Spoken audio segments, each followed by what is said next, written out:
vidéo précédente, l'avant-dernière vidéo, en parlant des anges qui sont dans les enfers, les anges qui ont commis la fornication, l'impudicité, toutes ces choses sur la terre. Dans la Bible en français, dans d'autres versions, on parle qu'ils sont dans l'enfer. Et cet enfer-là n'a rien à voir avec le séjour de mort où les humains vont.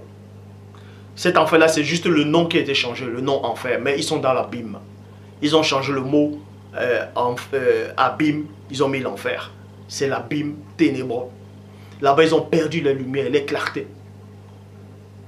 Là-bas, ils souffrent parce qu'ils n'ont plus cette lumière. Ils souffrent parce que les fautes sont continuellement devant eux.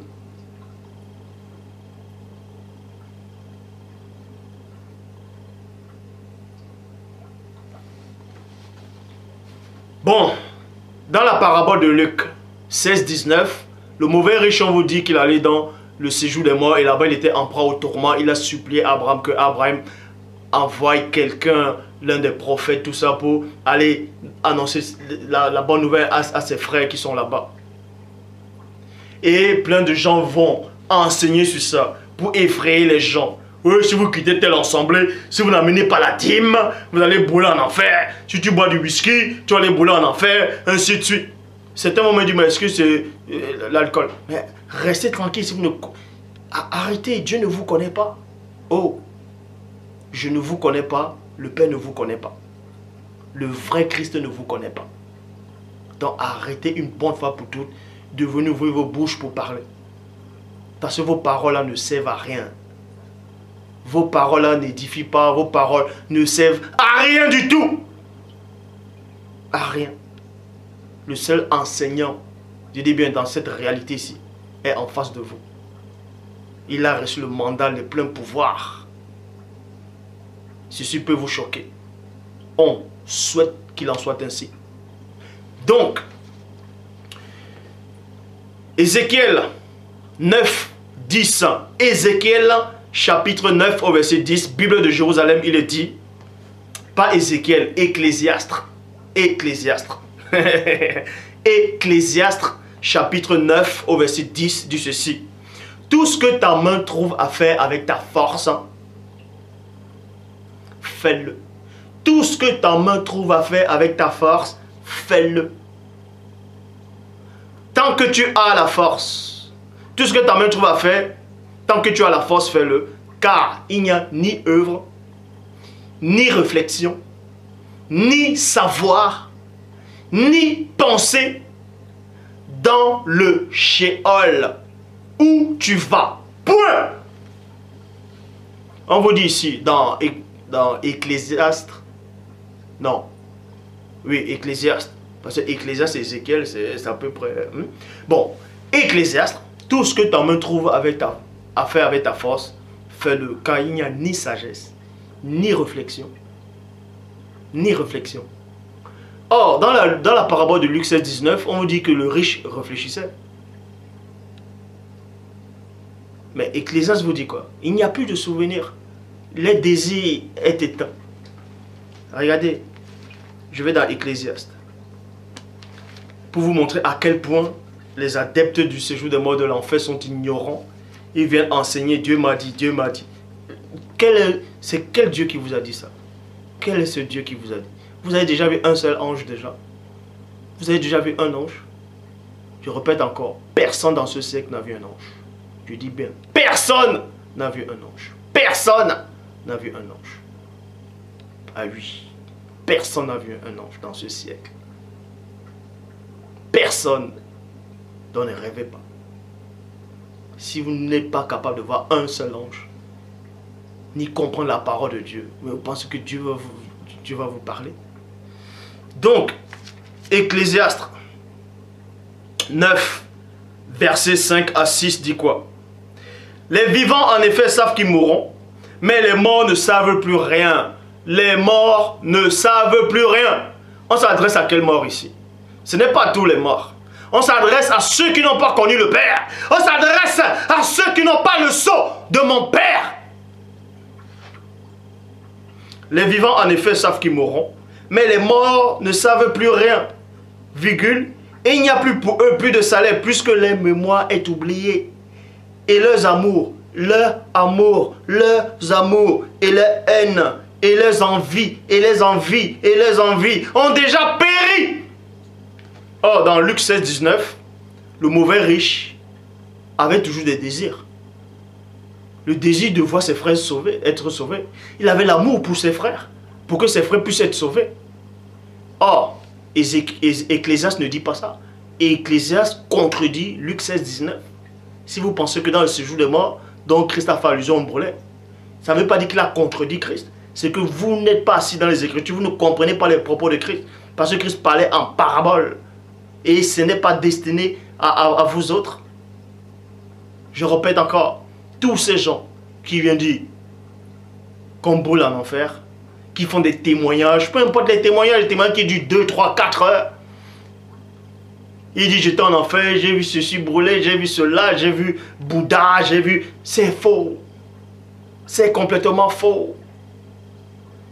C'est complètement faux.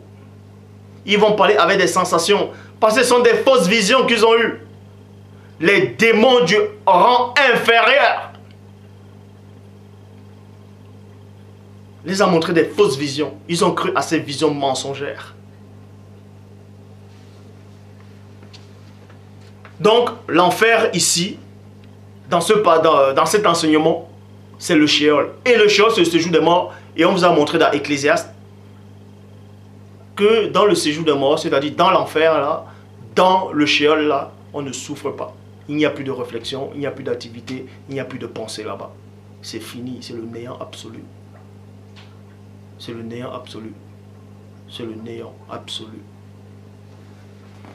Psaume 6.6. Psaume 6.6. Traduction Louis II 1910. Car celui qui meurt n'a plus ton souvenir. Alors, celui qui meurt n'a plus ton souvenir. Qui te louera dans le séjour des morts?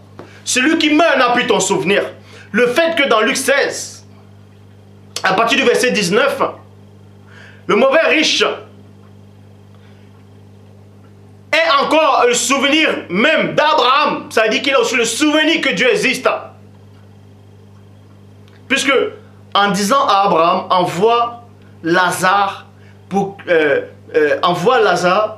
qu'il aille même les prêcher la parole, ça veut dire qu'il croyait toujours au pouvoir de Dieu. Il croyait au miracle. Parce qu'en voyant, dans cette parabole, en voyant Abraham, il savait que Dieu était aussi là. Que Dieu avait installé Abraham dans ce lieu. C'est-à-dire dans ce lieu de délice. Or, c'est pas ce que Psaume 6.6 me dit. Psaume 6.6 dit quoi? Celui qui meurt n'a plus ton souvenir. Alors, parce qu'il n'a plus de souvenir. Qui te louera dans le séjour des morts? Traduction écuménique de la Bible. Cache les morts, cache les morts. On ne prononce pas ton nom. Point. Aux enfers, virgule, qui te rend grâce? Qui te rend grâce? Mais personne. Actes des apôtres, chapitre 2. Acte 2, 31. Acte 2, 31 dit ceci. Bible Ostéval. Prévoyant cela, virgule, il dit de la résurrection du Christ que son âme ne sera point laissée dans l'enfer, virgule, et que sa chair ne verra point la corruption. Pour ces ignorants, si vous n'avez pas compris ce que je viens de lire, je vais décortiquer dans une autre traduction. Traduction King James française. Lui parlant de la résurrection de Christ, l'envoyant à l'avance que son âme n'a pas été laissée en enfer, virgule, que sa chair non plus n'a pas vu la corruption. Traduction Pirette Clamin Liénaire. C'est David qui prophétisait. David dit ceci. Il a donc vu d'avance, puisque David avait vu d'avance, pas à l'esprit, il a donc vu d'avance la résurrection du Christ.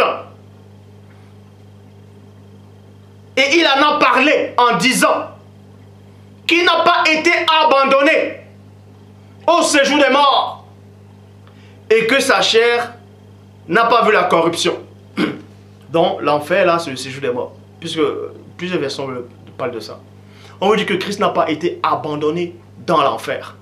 Mais quand on dit il n'a pas été abandonné dans l'enfer, ça veut dire qu'une partie, la parole veut qu'il a quand même, il est quand même allé en enfer. Il est quand même allé là-bas. Mais sauf qu'il n'a pas été abandonné là-bas. Ça veut dire qu'il allait dans le séjour des morts.